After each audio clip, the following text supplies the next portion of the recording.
and I didn't record any of that stuff about Isaiah. That's okay.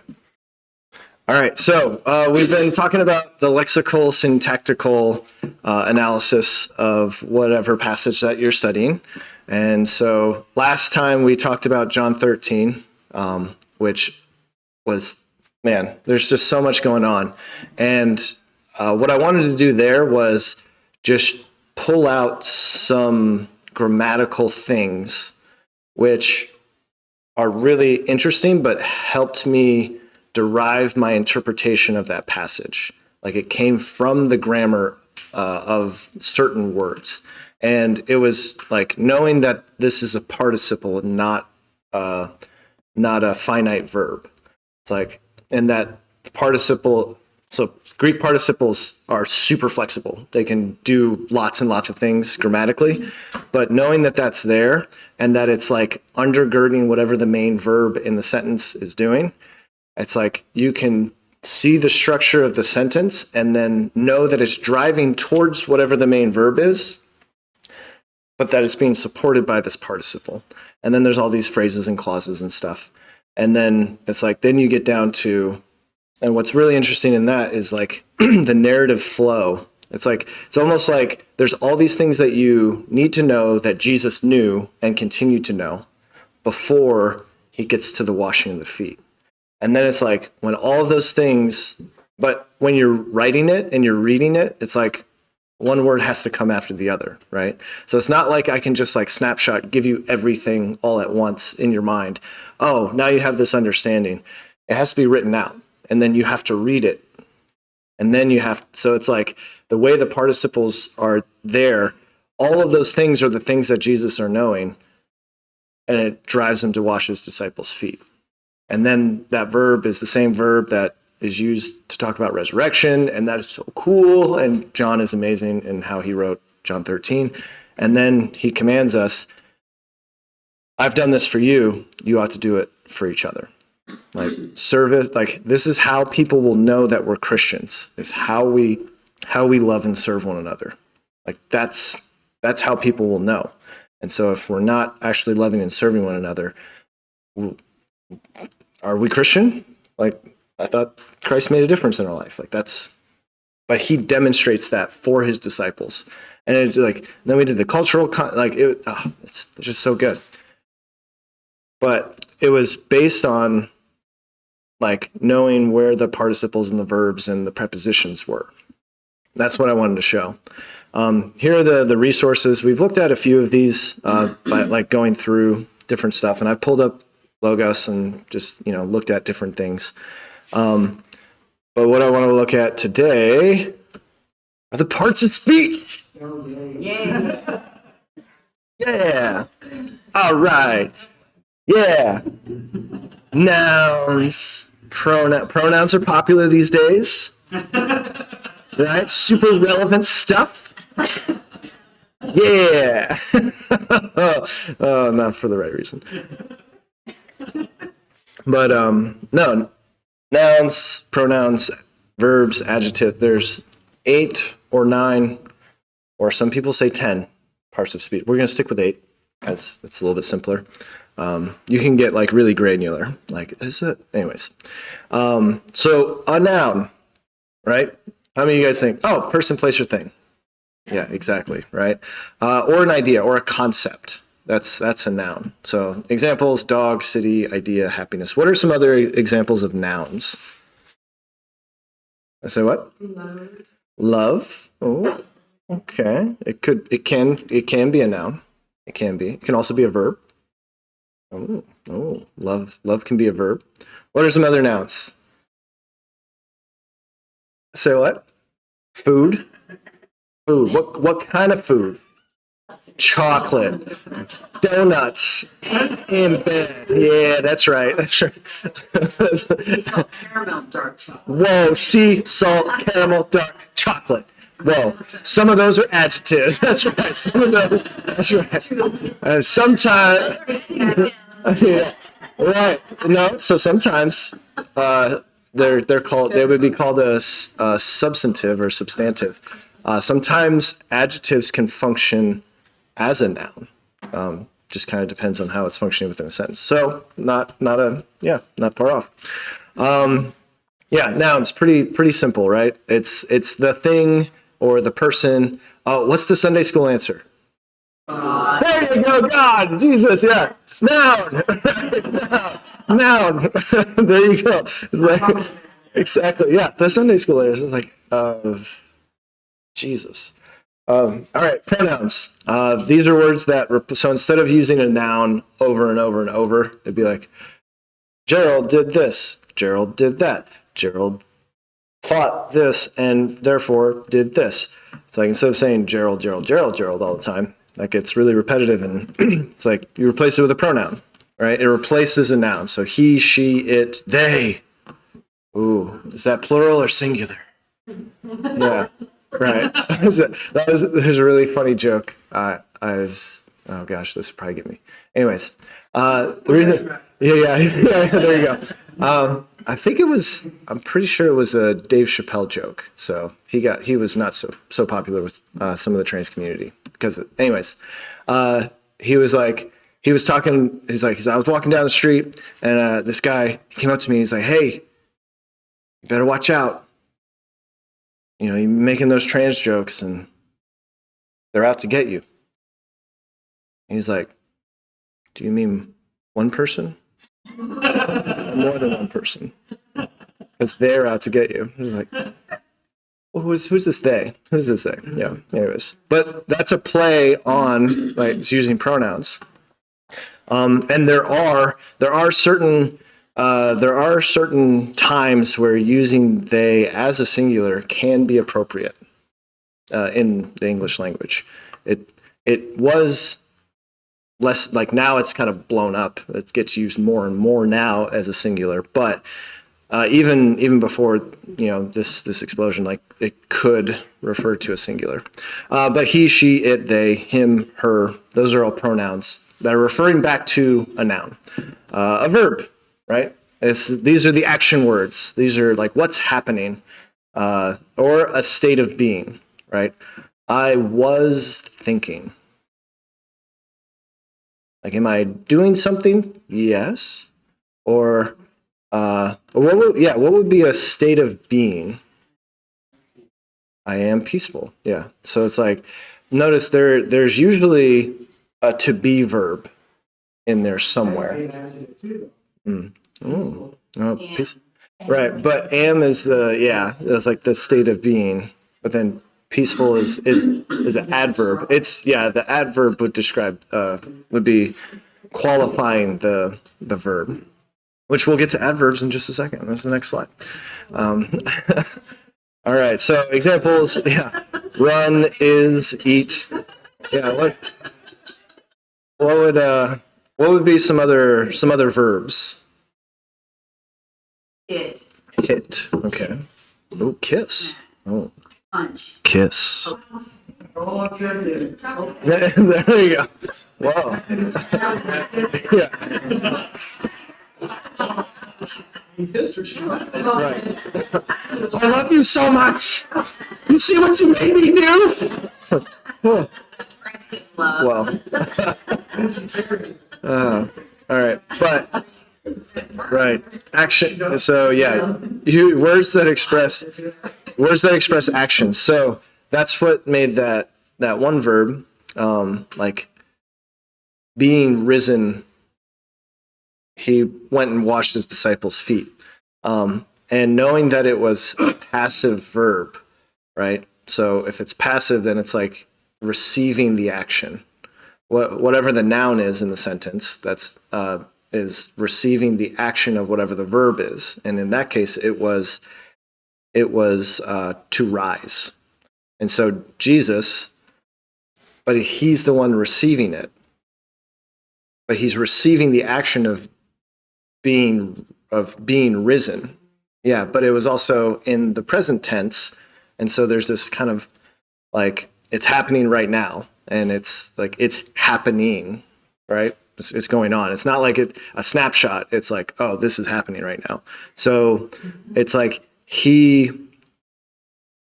but also, so like the way it's written or the form that it's used, it's in the present tense, But because it's in a narrative and we're reading it, we read it as if it's in the past tense, right? So does that make sense? Like us being removed. John is writing it as if you're right there in the moment, seeing it happening in the present tense.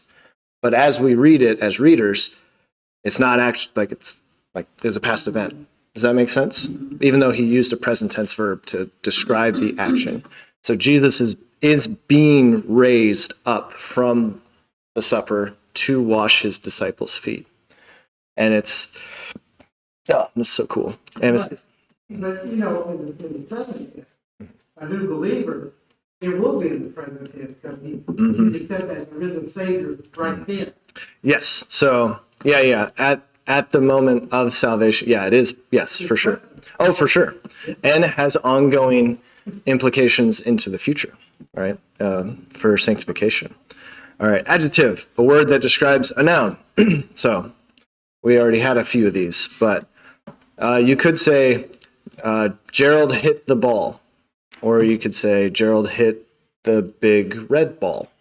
Big and red would be adjective. It's like giving you more information about whatever the noun is. Pretty adverbs. Lolly, lolly, lolly, get your adverbs here. Lolly, lolly, lolly. Yeah, anybody? Yeah, Schoolhouse Rock. There it is. Yeah, that's right. Okay, cool. We're on the same page. Same page. I think those. Never mind. You can find those on YouTube or Disney Plus. A word that modifies a verb, but it could also modify an adjective or another adverb. Very like a quick way to look for adverbs is to look for ly at the end of a word. A lot of times, like ly words, a lot of times are adverbs. Not every time, but a lot of times. So it's like Gerald hit the ball quickly.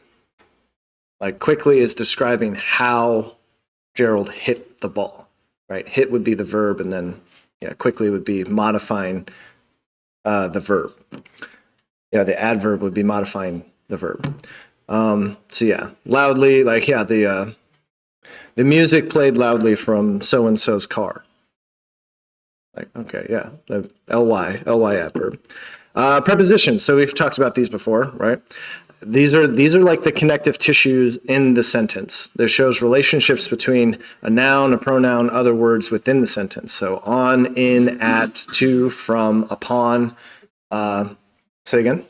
Yeah, between, betwixt, right? Yeah. I don't know if that's actually, anyways. But between, yes, between. Those are all prepositions. Conjunctions, everybody remembers conjunction, junction, right? What's the function? That's right. It connects words, phrases, and clauses. That's right. So and, but, or, so, because. That, or for, a lot of times. So it's like, when for can be also a conjunction. So therefore is a conjunction. Yeah, it's connecting. Prepositional conjunction? I don't know if it's a preposition. I don't think so. Amen. Those are. I don't think so. I think those would be nouns. It would depend on how it's being used, right? Yeah. But we can look that up real quick. Let's see. How about we go to where would there be a truly?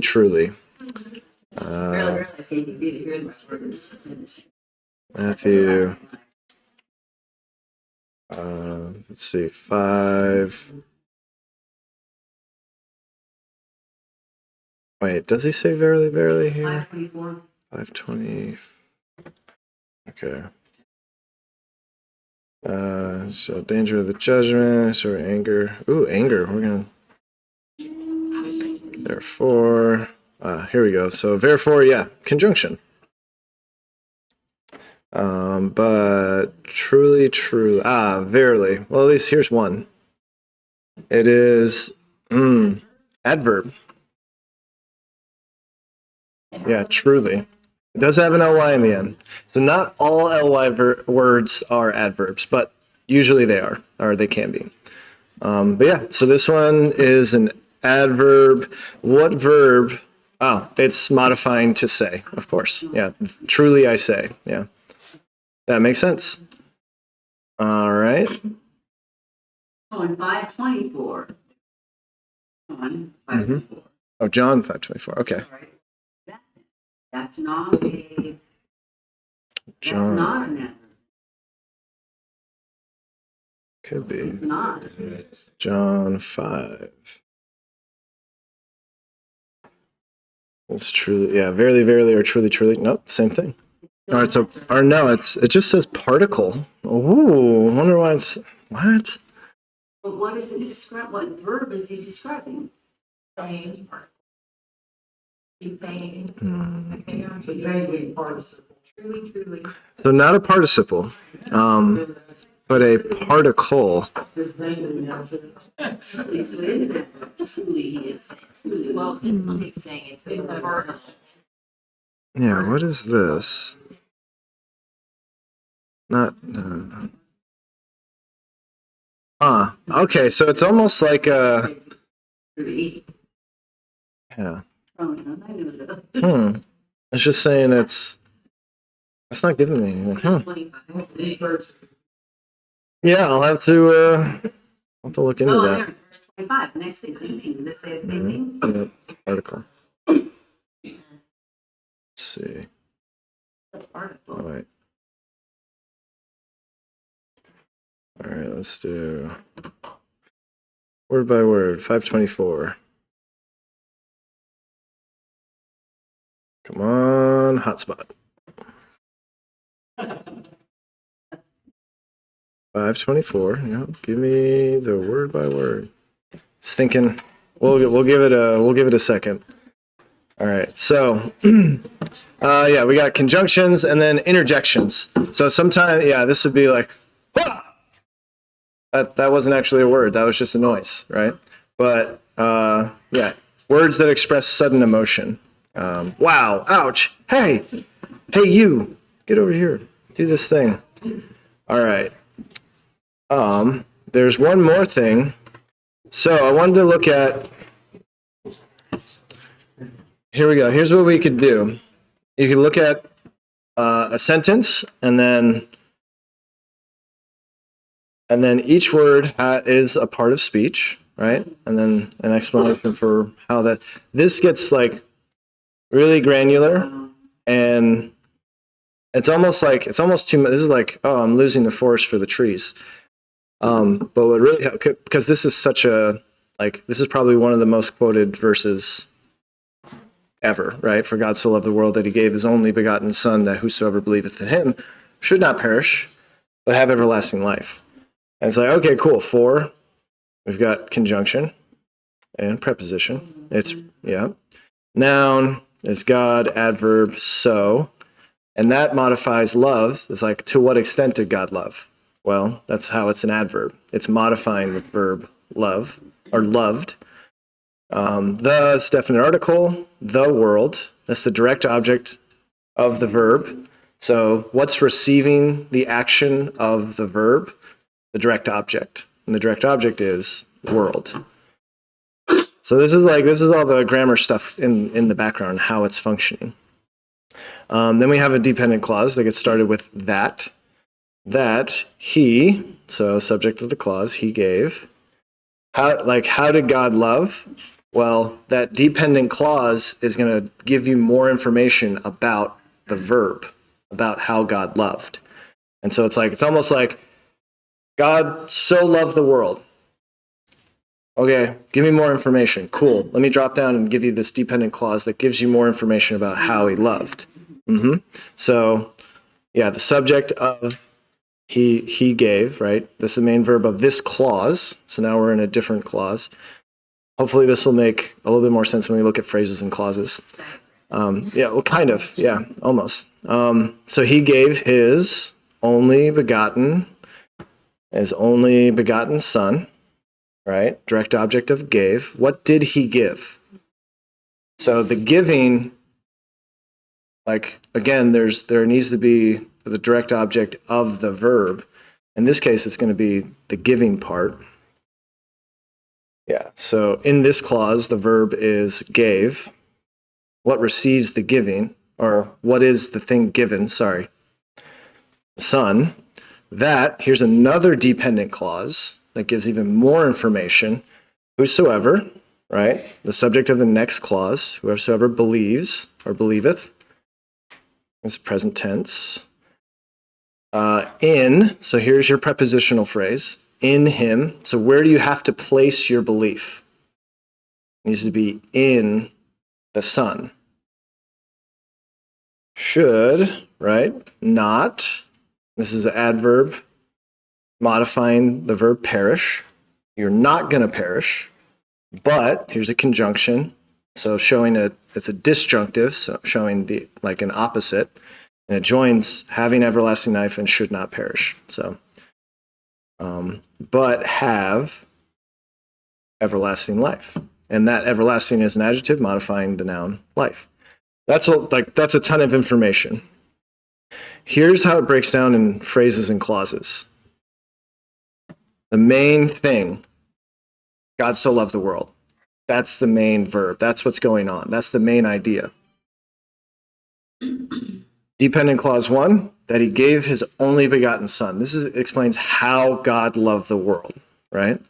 That whosoever believeth in him should not perish but have everlasting life. That explains the purpose. So we have the how and the purpose. And then the two phrases that are prepositional, where does the belief go? It goes in him and for the purpose of having everlasting life.